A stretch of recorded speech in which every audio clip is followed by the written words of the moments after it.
and religion are to synthesize, and if the human race is to continue into the 21st century.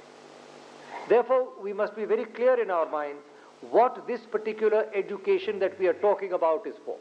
Man is neither good nor bad. He becomes the one or the other, or the two together, as a result of his social and intersubjective life. Superstition is a result of social life and of education.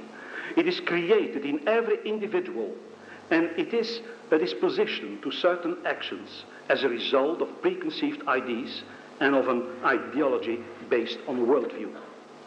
We must also keep in mind who we are trying to educate. It is the public out there. And that public, by and large, has been sold on the goods given by modern science. The last day morning session addressed itself to grounding the discussions of the previous days. It was appropriately titled Pathway to Synthesis. The emphasis in the session was to discover practical means toward implementing such a synthesis. The first speaker was Professor Robert J. Nelson, Director of the Institute of Religion at the Texas Medical Center in Houston. He gave an in-depth understanding of the Christian view of science and technology.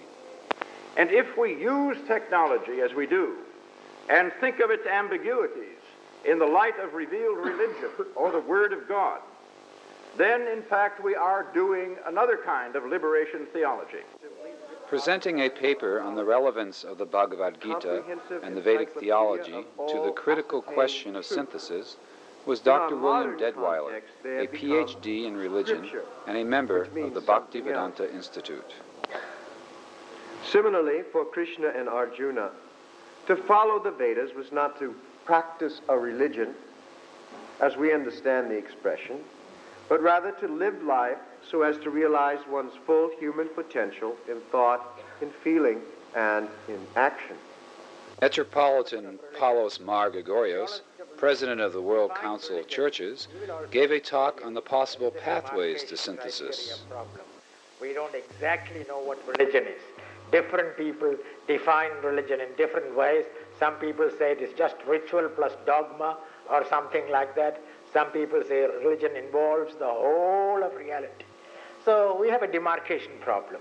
And some of those problems have to be sorted out also between us religious people, but there also has to be an enormous amount of dialogue between us, the 8 religious traditions, before we ourselves will be ready to form this kind of synthesis.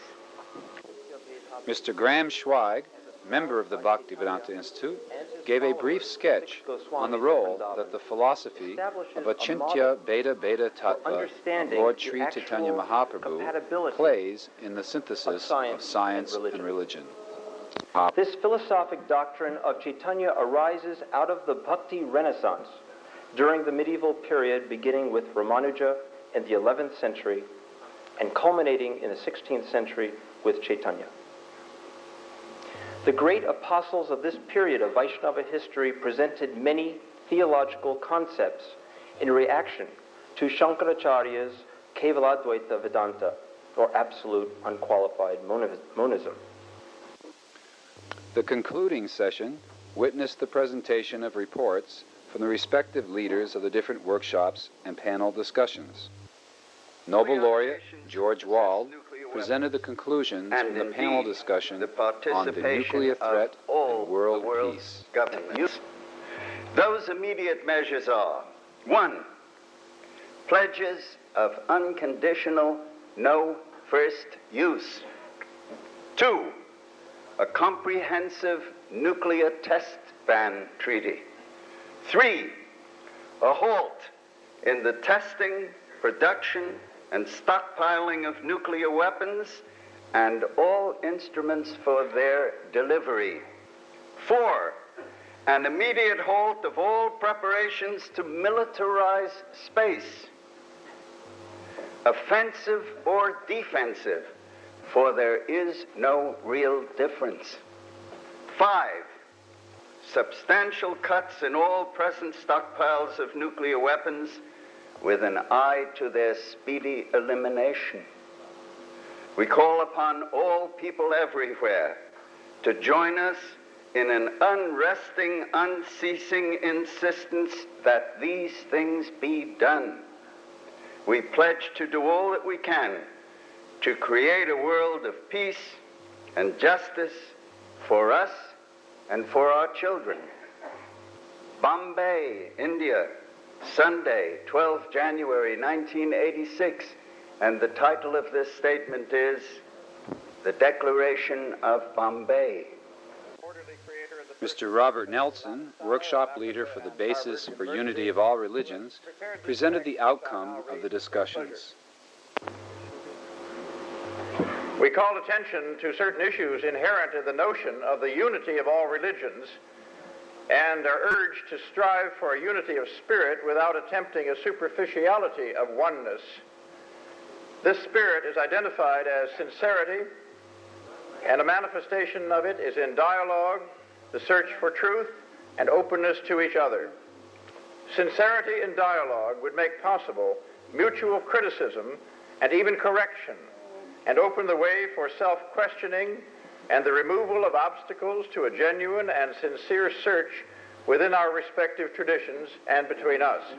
Professor Wambari, from the University of Kenya, gives his report from the workshop on science and social concerns. Participants expressed desirability of the kind of education that will enhance appropriate technology to eliminate starvation and suffering.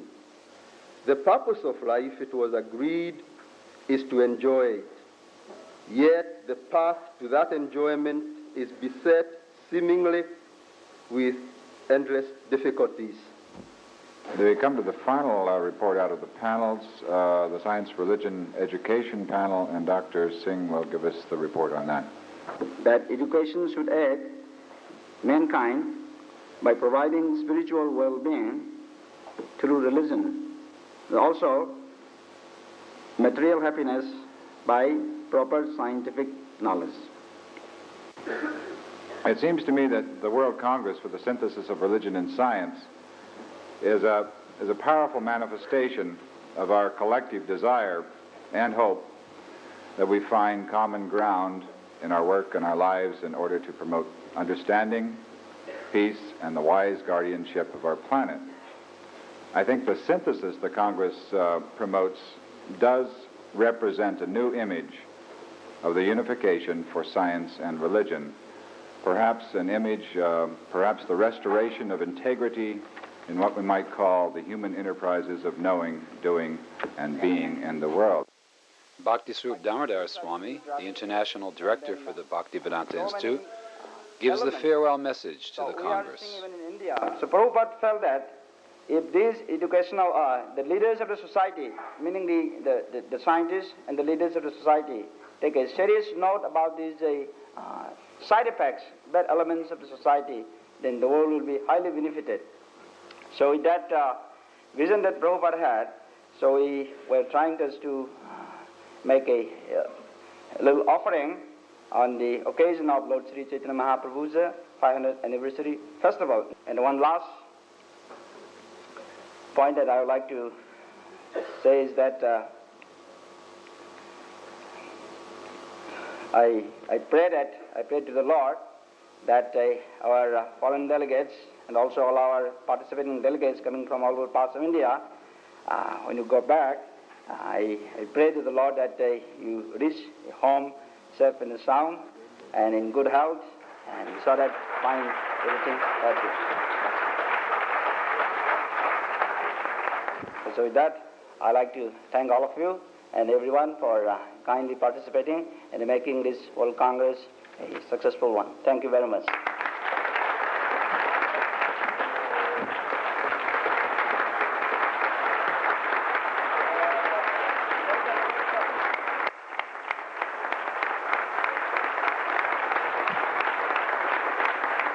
The international delegates had an opportunity to experience a cultural dimension at many levels. There were presentations of music, dance, and martial arts from the eastern Indian state of Manipur, as well as sumptuous vegetarian foods. Much condemned just to give the form of the performance itself. Otherwise it takes about 4 or 5 hours.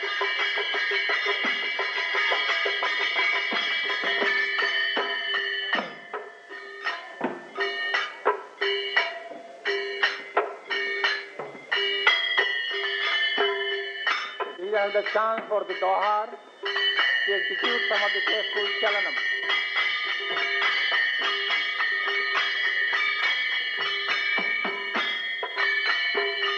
This chalan represents the feeling and the mood of the song. This is not Abhinaya as such, but it gives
Raman from Atomic Energy. So how could you tell us your impressions on this Congress, how you found it? Well, I should say minimum thing I can say about it is simply fantastic. And Bhaktivedanta Institute has taken immense service by arranging this kind of platform where we could meet galaxies of scientists and religious heads and etc. And really there has been interaction of intellectuals. And the whole thing is good, I should say that. Great, thank you. Rajesh Pala. What do you do? I'm a last year medical student at Nair Hospital. Medical student? That's right. You have been attending the Congress for 4 days, I take it. That's right. Could you tell us your impressions? Well, it's very good. It's the first time that it's happening in India. And well, I see it particularly as not belonging to any movement which is organizing it or anything else, or even as a scientific person, but just from a viewpoint that the transition that is taking place in the intelligentsia, or the people who are molding the people around the world, who are responsible for molding the people, that is very great in the sense that this is happening the first time in history, where all this is changing, and you can visualize the transition of these thinking processes and methodologies and different viewpoints and orientations, and the whole shift is taking place. And this is where you can see it. And you can actually see it in this conference. Yeah. The changing course of history. That's right. Thank you very much. It's very momentous happening here. That's good. I want to... we know you from back. Could you tell us your impressions on the Congress? Yes, I think I've enjoyed all these sessions because I find that we are coming to a common platform, either from east or west. People of different religions have come to the common platform, and there is a real synthesis of humanity, as if before science and religion can be unified. Because this is important. Unless we come together with forgetting our differences, we will not be able to, mitigate the differences created by science and religion in the world. So you think the mere act of coming together is significant? That is also one, but the other gain is that good deal of things we never knew about Christianity, about even Hinduism, although I am a Hindu. We have gained enough knowledge about the subtle concepts in Hinduism, in Bhagavad Gita, in Bhagavatam, and thing to be appreciated is that one finds that people of the foreign culture are able to recite Sanskrit slokas, which I should have been doing. You see, which really is surprising that good deal of our Vedic literature is being popular throughout the world. I think this is a great feature of the Congress, and I think it's about peace in the world in the lasting terms. Thank you very much. Mr. Punjabi, can you tell us your background? I'm an engineer turned a marketing man, and now I'm in training and development field. And what are your impressions of the Congress? I think this conference will mark a watershed in the consciousness and spiritual history of the world. And not only we have come closer and we understood and we have gained more information, but I see a definite shift in consciousness brought about this conference, and in spite of a few lapses, like non-representation of a few faiths for whatever reason, I think the total what we achieved is something to be proud of. Not only this very nice tasty food which you are enjoying, but it has given us a lot of food for thought and action. Excellent. Thank you very much. Metropolitan, could you tell us your impressions on the various facets of the Congress? I would say very briefly that from the beginning I was excited about the conference and its possibilities. But I must say that I had doubts about how many people will come, how the program will be, and so on. In the actual experience, it has exceeded by far my expectations, because some very highly competent people who are very difficult to get to come to a conference have been here, and there has been an enormous wealth of wisdom and richness in this conference, and it has opened up so many new lines that we need to continue to push along those lines for the sake of finding the unity of humanity, in order that all human beings may find God and find their fulfillment in Him. Thank you. Rather short notice, I'm afraid. Half a minute. This is Professor Macmillan from Notre Dame University. We just want you to tell us how do you feel about the Congress and the contents and the people? And I've enjoyed the Congress very much. I find it very stimulating. For me, unlike many of the others here, the main impact of this Congress has been to understand more about India, and in particular about the Hindu tradition, about which, like most people in the Western world, I'm afraid I'm lamentably ignorant. So, from my point of view, what I've learned here and